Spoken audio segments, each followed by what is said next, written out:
Samsung के foldable phones की lineup अभी काफी बड़ी हो चुकी है, तो 2027 में कंपनी इसे और भी बड़ा करने की तैयारी कर रही है। नई रिपोर्ट्स के अकॉर्डिंग सैमसंग अगले साल एक नहीं दो नहीं बल्कि 5 फोल्डेबल या हाइब्रिड डिवाइसेस लॉन्च कर सकता है। इसमें Galaxy Z Flip 9, fold 9 ultra, एक नया ट्राई फोल्ड फोन और सबसे ज्यादा इंटरेस्टिंग सैमसंग का पहला रोलेबल फोन शामिल हो सकता है। यानी सैमसंग अब सिर्फ फोल्डेबल स्क्रीन को बेहतर करने पर नहीं बल्कि फोन के पूरे फॉर्म फैक्टर को बदलने पर काम कर रहा है। हालांकि ध्यान रहे ये अभी लीक्स हैं और इनसाइडर रिपोर्ट्स हैं और सैमसंग ने इन 5 डिवाइसेस को ऑफिशियली कंफर्म नहीं किया है। Hi everyone, you are watching NBT tech on the go. I am your host Mohini Singh. सबसे पहले बात करते हैं उन 3 फोन्स की जिनके नाम सुनकर शायद आपको ज्यादा सरप्राइज नहीं होगा। रिपोर्ट्स के अकॉर्डिंग 2027 में सैमसंग की अगली जनरेशन में Galaxy Z Flip 9, Z Fold 9 और Z Fold 9 अल्ट्रा शामिल हो सकते हैं। यानी कंपनी अपनी ट्रेडिशनल फ्लिप और बुक स्टाइल फोल्डेबल लाइनअप को कंटिन्यू करने वाली है।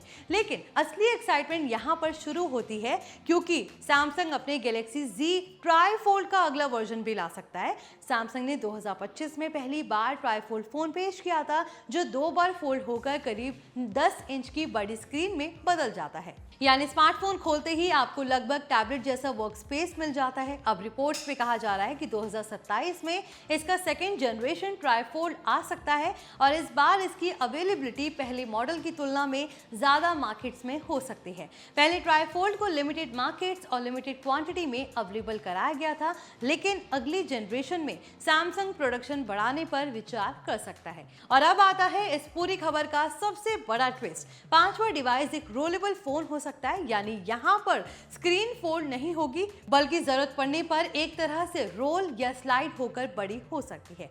रिपोर्ट्स में इसे फिलहाल Z9 कोड नेम से जोड़ा जा रहा है और कहा जा रहा है कि इसका हार्डवेयर फोन से ज्यादा टैबलेट लाइक हो सकता है। हालांकि इसका फाइनल नेम क्या होगा यह अभी पता नहीं है और यह भी कंफर्म नहीं है कि इसे गैलेक्सी Z ब्रांडिंग के तहत ही लॉन्च किया जाएगा। अगर सैमसंग सच में ये 5 डिवाइसेस लॉन्च करता है तो 2027 कंपनी के लिए फोल्डेबल इनोवेशन के मामले में काफी बड़ा साल हो सकता है, क्योंकि तब आपके पास सिर्फ एक फोल्ड और एक फ्लिप का ऑप्शन नहीं होगा बल्कि सैमसंग के पास अलग अलग यूज केसेस के लिए अलग फॉर्म फैक्टर्स होंगे। एग्जांपल के लिए अगर आपको कॉम्पैक्ट फोन चाहिए तो फ्लिप 9, ज्यादा बड़ी स्क्रीन और प्रोडक्टिविटी चाहिए तो फोल्ड 9 या फोल्ड 9 अल्ट्रा, स्मार्टफोन और टैबलेट के बीच का एक्सपीरियंस चाहिए तो ट्राई फोल्ड, और अगर आप बिल्कुल नया फॉर्म फैक्टर ट्राई करना चाहते हैं तो रोलेबल फोन। और सैमसंग के लिए ये स्ट्रैटेजी काफी इंपॉर्टेंट भी है क्योंकि फोल्डेबल मार्केट में अब कंपटीशन बढ़ रहा है। सिर्फ सैमसंग इनोवेशन नहीं कर रहा, दूसरे ब्रांड्स भी बड़े डिस्प्ले, ट्राईफोल्ड और दूसरे नए डिजाइन पर काम कर रहे हैं।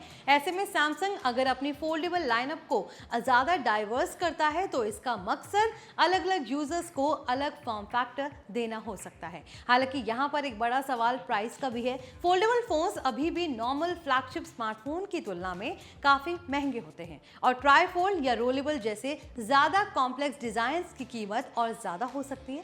ज्यादा हिंजेस, मूविंग पार्ट्स और फ्लेक्सिबल डिस्प्लेस का मतलब मैन्युफैक्चरिंग और रिपेयर कॉस्ट भी ज्यादा हो सकती है। इसलिए अगर सैमसंग 5 डिवाइसेस लेकर आता है तो सिर्फ टेक्नोलॉजी दिखाना काफी नहीं होगा, कंपनी को इन डिवाइसेस को ज्यादा रिलायबल और प्रैक्टिकल भी बनाना पड़ेगा। तो अब आप बताइए कि आप भी इंतजार कर रहे हैं सैमसंग के इन 5 फोल्डेबल फोन्स का? हमें कमेंट सेक्शन में अपनी राय जरूर दें। फिलहाल इस वीडियो में बस इतना ही। इस वीडियो को लाइक करें, शेयर करें, साथ ही ऐसे ही लेटेस्ट टेक अपडेट्स के लिए हमारे channel NBT tech on the go को सब्सक्राइब कर लें।